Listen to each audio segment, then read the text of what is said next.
Ya, perkenalkan nama saya Jonathan Christian Wibowo. Di sini saya akan menjelaskan determinasi seks pada ikan nila. Ikan nila jantan memiliki dua lubang urogenital, di mana lubang urogenital bagian depan berfungsi sebagai alat ekskresi dan bagian belakang untuk pengeluaran sel sperma. Sedangkan ikan betina memiliki tiga buah lubang urogenital, di mana lubang urogenital bagian depan berfungsi sebagai alat ekskresi berupa feses, bagian tengah berfungsi sebagai pengeluaran sel telur, dan bagian belakang berfungsi sebagai alat ekskresi berupa urin.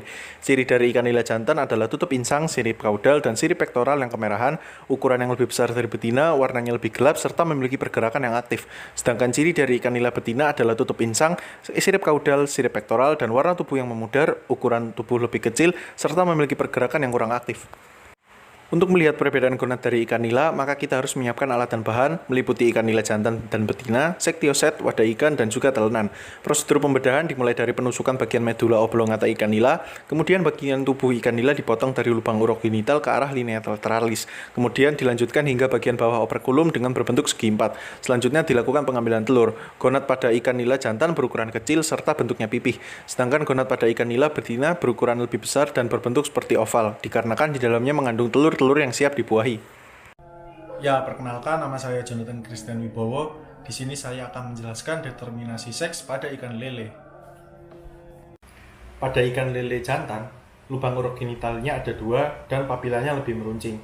Sedangkan pada ikan lele betina memiliki tiga lubang urogenital dan kelaminnya menonjol. Ciri dari ikan lele jantan adalah warna lebih gelap serta kepala dan tubuhnya ramping. Sedangkan ciri dari ikan lele betina adalah warna lebih pudar serta kepala dan tubuhnya membulat. Untuk melihat perbedaan gonad dari ikan lele, maka kita harus menyiapkan alat dan bahan meliputi ikan lele dumbo jantan dan betina, sektioset, wadah ikan, dan juga talenan. Prosedur pembedahan diawali dengan memotong kepala, lalu dilanjutkan dengan pemotongan bagian tubuh bawah ikan lele secara horizontal. Setelah itu dilakukan pengambilan gonad. Gonad pada jantan berukuran kecil dan bentuknya bergerigi, sedangkan gonad pada betina berukuran besar dan bentuknya lebih membulat karena berisi telur. Assalamualaikum warahmatullahi wabarakatuh. Saya Zulfania Hanifatul Azizah. Hari ini saya akan menjelaskan tentang determinasi seks pada cumi-cumi.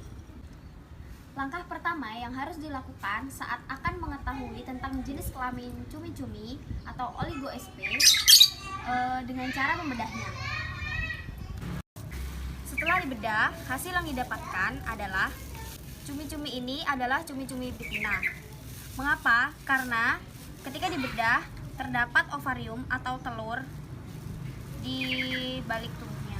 Cumi-cumi jantan memiliki alat kelamin yang disebut hectocotyculus, di mana dia itu terdiri dari tentakel yang termodifikasi.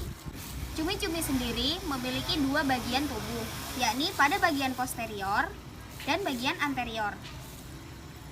Cumi-cumi betina, letak gonadnya itu terdapat pada bagian posterior, di mana dia tuh letaknya di bawah mantel.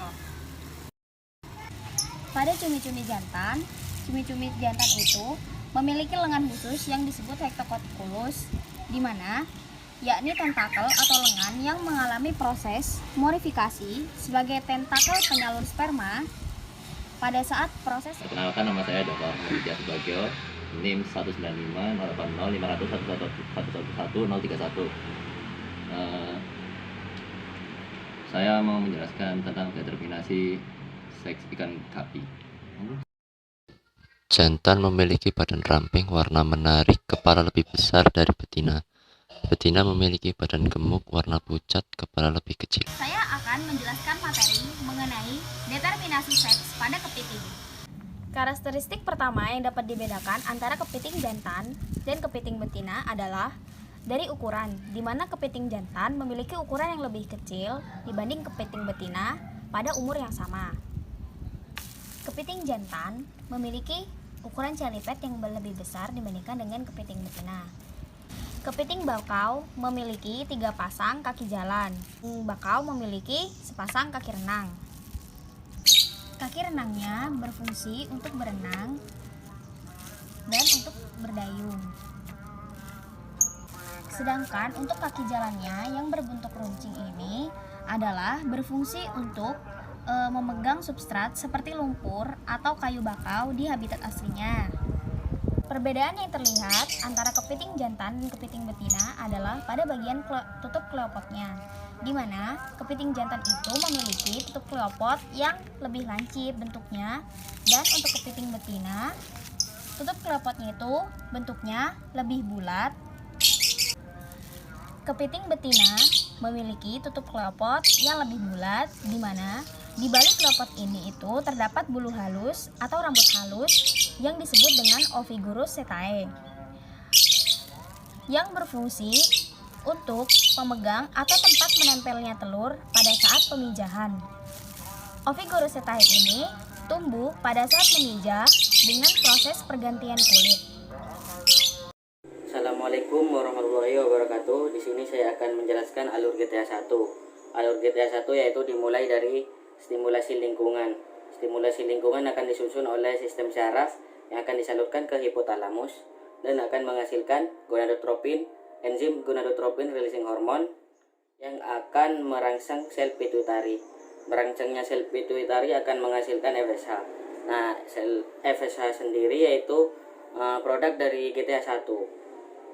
FSH akan merangsang sel tekal untuk menghasilkan testosteron. Testosteron dengan bantuan enzim aromatase akan menghasilkan estradiol 17 beta, dan estradiol 17 beta akan dibawa ke hati untuk mensintesis vitellogenin atau bakal kuning telur. Vitellogenin atau bakal kuning telur akan dibawa melalui reseptor ke oosit dan akan menjadikan dinding radiata menjadi menebal. Menebalnya dinding radiata akan meningkatkan testosteron tersebut. Meningkatnya testosteron akan menjadikan dua umpan balik, yaitu umpan balik negatif dan positif. Umpan balik positif yaitu berupa LH-RH, sedangkan umpan balik negatif yaitu berupa FSH-IH. Sekian, terima kasih. Perkenalkan, nama saya Freddy Christian, kelompok 27, Praktikum Fisiologi Reproduksi Ikan. Pada kesempatan kali ini, saya akan menjelaskan alur GTA yang kedua.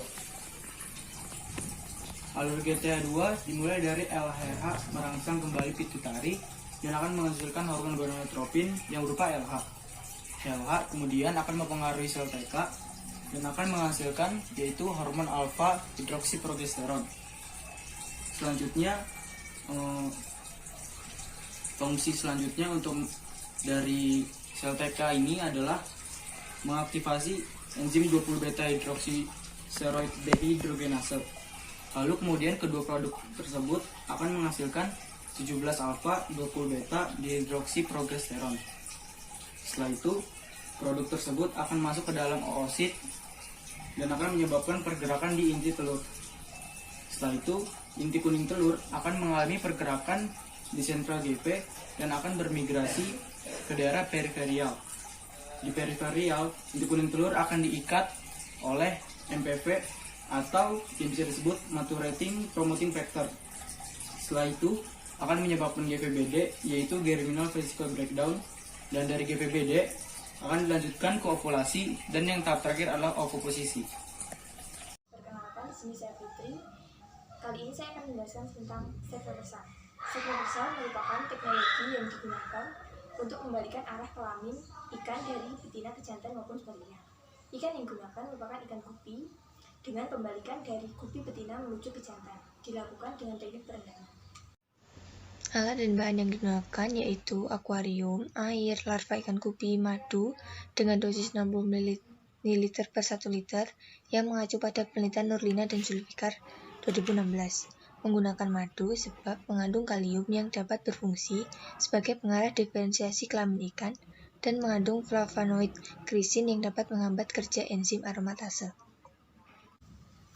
Metode yang dilakukan yaitu dengan memasukkan madu ke dalam akuarium yang telah diisi oleh larva ikan gupi, diaduk sampai tercampur, dan dilakukan perendaman selama 10 jam. Saya akan menjelaskan tentang determinasi pada udang. Determinasi pada udang. Pada jantan, pada betina betina antara kaki jalan 4 dan 5 ada 2 lubang yang disebut telikum yang digunakan untuk tempat keluar telur. Memiliki bentuk tubuh gemuk dengan perut yang lebih membulat dan warna tubuh yang lebih pucat. Pada jantan kaki paling belakang ada tonjolan putih yang disebut pentasma. Saat matang gonad akan berwarna putih, bentuk tubuh yang ramping dan warna tubuh yang lebih cerah.